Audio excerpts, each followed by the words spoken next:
Pernah nggak sih kalian merasa kalau brand kayak Oppo, Vivo, Realme, OnePlus, dan iQOO, 5 brand ini kan beda-beda, tapi kok rasanya kayak ada kemiripan gitu. Ternyata mereka semua punya satu induk yang sama, yaitu BBK Electronics. Uniknya, meskipun satu induk, mereka bersaing seolah-olah kayak musuh bebuyutan gitu. Tapi justru strategi inilah yang membuat BBK jadi salah satu raksasa di industri smartphone global. Jadi kali ini kita bakal nyelotehin gimana awal mula perjalanan BBK Electronics sampai lahirnya 5 brand andalan mereka. Dan yang terakhir, apa aja kontroversi yang pernah mereka hadapi. Jadi langsung aja kita celotehin dalam segmen Nyontek, Nyelotehin Teknologi.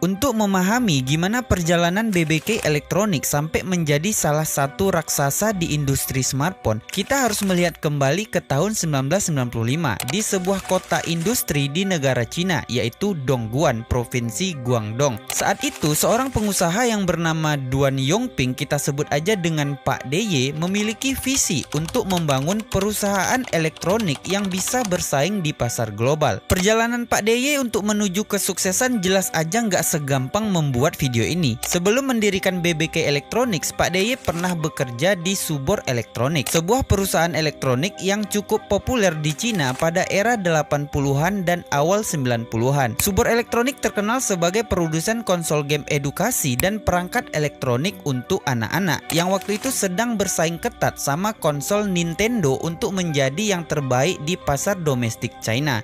Di bawah kepemimpinan Pak DY, Subor Electronics mengalami pertumbuhan pesat berkat strategi pemasaran yang agresif dan inovasi pada produk-produk mereka. Namun, meskipun berhasil membawa nama Subor ke puncak popularitasnya, Pak DY merasa kalau perusahaan ini kurang fleksibel dalam pengambilan keputusan dan terlalu lambat dalam inovasi teknologi. Karena adanya perbedaan visi sama manajemen Subor Electronics, Pak DY memutuskan untuk keluar dari Subor dan mendirikan perusahaannya sendiri. Pada tahun 1995, dengan modal yang cukup dan dibekali banyaknya pengalaman yang dimiliki Pak DY, dia mendirikan BBK Electronics, atau yang dalam bahasa Mandarin dikenal sebagai Bu Bu Jiao, yang berarti melangkah lebih tinggi atau tumbuh semakin tinggi. BBK awalnya nggak langsung terjun ke industri smartphone, tetapi mereka berfokus untuk memproduksi perangkat-perangkat elektronik kayak CD player, VCD player, dan pemutar DVD yang waktu itu masih sangat diminati di pasar China. Produk-produk buatan BBK ini ternyata sangat diminati, yang membuat nama BBK semakin berkembang pesat, dan dalam beberapa tahun berikutnya BBK berhasil menguasai pasar perangkat elektronik rumah tangga dan menjadi salah satu perusahaan teknologi terbesar di China. Namun Pak DY bukanlah seorang pengusaha biasa. Dia memiliki pemikiran strategis yang luar biasa. Pada tahun 2001, di tengah kesuksesan BBK Electronics, Pak DY mengambil keputusan yang sangat mengejutkan dengan mengundurkan diri dari posisi CEO dan pindah ke negara Amerika Serikat. Keputusan ini bukan karena dia mau menyerah, tetapi karena Pak DY mau berfokus sama investasi dan membimbing para eksekutif muda untuk menjalankan BBK dengan cara yang lebih modern dan lebih inovatif. Walaupun udah nggak aktif lagi di manajemen BBK, Pak DY masih tetap menjadi sosok penting yang memberikan arahan strategis dari belakang layar. Setelah kepergian Pak DY, perusahaan BBK Electronics ternyata nggak goyah, tapi justru malah sebaliknya. BBK semakin berkembang di bawah komando Tony Chen yang merupakan tokoh penting di balik kesuksesan Oppo. Terus ada juga yang namanya Shen Wei yang merupakan tokoh utama di balik kesuksesan Vivo. Mereka melihat kalau industri teknologi terus berubah dan ada peluang yang sangat besar di bidang telekomunikasi, terutama di industri ponsel. Dengan terus berkembangnya teknologi untuk perangkat mobile di awal tahun 2000-an, dari sinilah awal mula BBK Electronics memulai untuk bertransformasi, dan mereka mulai mengalihkan perusahaan mereka untuk terjun di industri telekomunikasi dan perangkat smartphone yang waktu itu mulai berkembang pesat di seluruh dunia. Dengan pengalaman mereka di industri elektronik dan strategi pemasaran yang sangat cerdas, BBK akhirnya melahirkan beberapa brand smartphone yang sukses mendunia. Namun BBK nggak langsung terjun sama satu merek aja, tetapi mereka menerapkan strategi multi brand yang memungkinkan mereka untuk menguasai berbagai segmen pasar. Hal inilah yang nantinya membuat BBK dikenal sebagai perusahaan dengan banyak wajah, karena masyarakat lebih mengenal brand-brand yang dinaungi BBK daripada mengenal perusahaan induknya sendiri.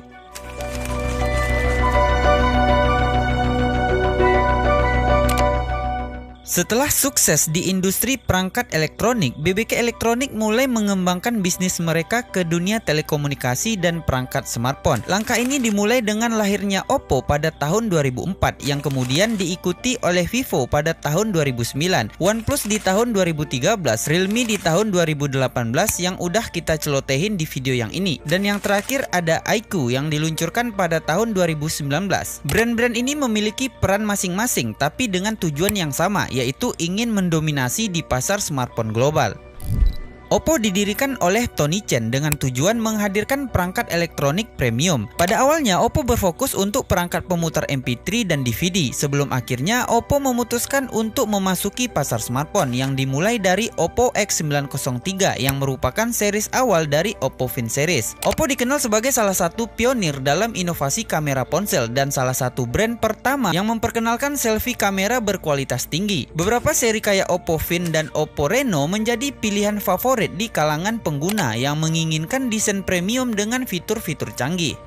Vivo didirikan oleh Senway sebagai brand yang berfokus sama inovasi teknologi audio dan layar. Pada awal berdiri, Vivo dikenal sebagai ponsel yang punya kualitas audio premium, bahkan sempat meluncurkan ponsel dengan chip HiFi khusus. Perjalanan Vivo di dunia smartphone dimulai dengan Vivo X5 sebagai smartphone pertama yang mereka luncurkan pada tahun 2014. Selain itu, Vivo juga menjadi salah satu pionir dalam teknologi kamera. Bahkan Vivo juga menjadi salah satu produsen smartphone terkemuka di dunia yang memproduksi smartphone dengan kamera terbaik.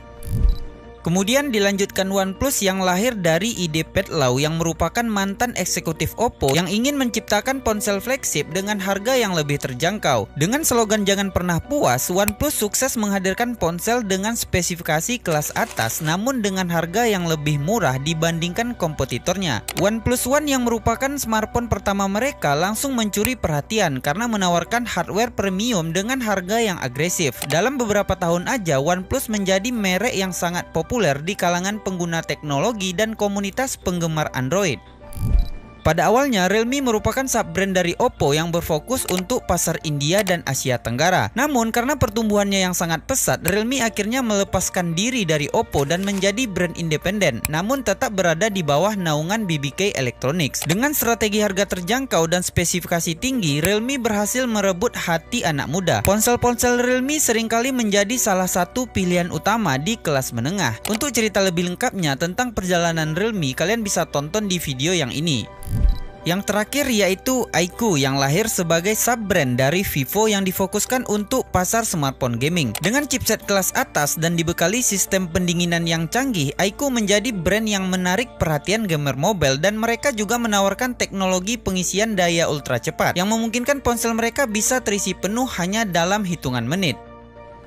Meskipun semua brand-brand ini berasal dari induk perusahaan yang sama, tapi mereka tetap beroperasi secara independen dengan strategi pemasaran dan target pasar yang beda-beda. Oppo dan Vivo lebih berfokus pada pasar offline, sedangkan OnePlus dan Realme lebih agresif di segmen online. Hal ini memungkinkan BBK bisa mendominasi berbagai segmen pasar tanpa menciptakan persaingan internal yang terlalu ketat.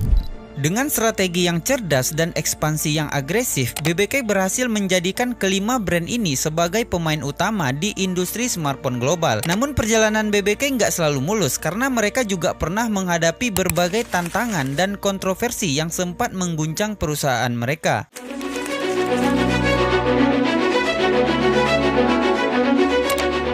BBK Elektronik dan brand-brand andalannya emang terus berkembang pesat, tetapi perjalanan mereka nggak selalu mulus. Beberapa kontroversi dan masalah sempat mengguncang perusahaan ini, bahkan ada yang sampai menarik perhatian dunia. Salah satu kontroversi terbesar yang sempat menimpa BBK yaitu kasus pelanggaran paten yang melibatkan Oppo dan OnePlus. Sejumlah perusahaan teknologi besar menuduh kalau kedua brand ini menggunakan teknologi tanpa izin, yang akhirnya memicu sengketa hukum dengan beberapa raksasa industri dan masalah ini sempat dibawa ke meja hijau. Meskipun pada akhirnya diselesaikan dengan berbagai kesepakatan hukum, reputasi BBK sempat kena dampaknya, terutama di pasar global. Nggak cuma soal hak paten, strategi pemasaran BBK di beberapa negara juga pernah jadi sorotan. Misalnya di India, brand kayak Oppo, Vivo, dan Realme menerapkan strategi marketing yang super agresif. Mereka menggelontorkan dana besar-besaran untuk mempromosikan produk mereka dan menawarkan diskon besar kepada pelanggan. Strategi ini emang efektif yang membuat brand BBK bisa mendominasi di pasar India. Tapi ada efek sampingnya, yaitu perang harga yang semakin sengit. Akibatnya, selain mendapatkan keuntungan yang semakin sedikit, strategi ini juga bisa menimbulkan persaingan yang semakin panas. Gak cuma sama kompetitor lain, tetapi juga sesama brand yang dinaungi BBK itu sendiri. Terus ada juga soal isu privasi yang sempat membuat BBK ketar-ketir. Beberapa pengguna mengungkapkan kekhawatirannya soal pengumpulan data oleh smartphone dari Oppo dan Vivo. Beberapa pihak menuding kalau sistem mereka mengumpulkan lebih banyak informasi dari yang seharusnya, dan ini tentu aja membuat konsumen was-was. Walaupun BBK berusaha meredakan kekhawatiran pengguna dengan membuat pernyataan resmi dan pembaruan sistem, isu ini tetap menjadi tantangan yang harus mereka hadapi. Tapi kalau dipikir-pikir, setiap perusahaan besar pasti pernah menghadapi masalah. Yang membuat BBK tetap bisa bertahan karena kemampuan mereka bisa beradaptasi dan menyelesaikan tantangan dengan cepat. Mereka nggak cuma mengandalkan inovasi teknologi, tetapi juga tahu gimana caranya untuk mengelola krisis supaya nggak sampai menghancurkan bisnis mereka. Dengan segala lika-liku yang pernah mereka hadapi, BBK Elektronik tetap berhasil menjadi salah satu pemain terbesar di industri teknologi global.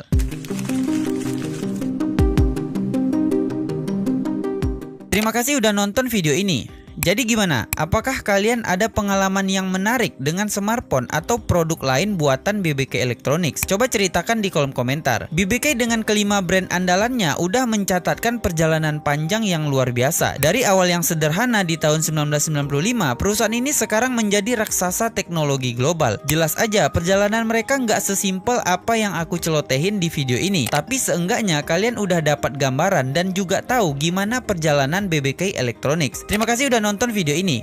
Aku Dar dan subscribe.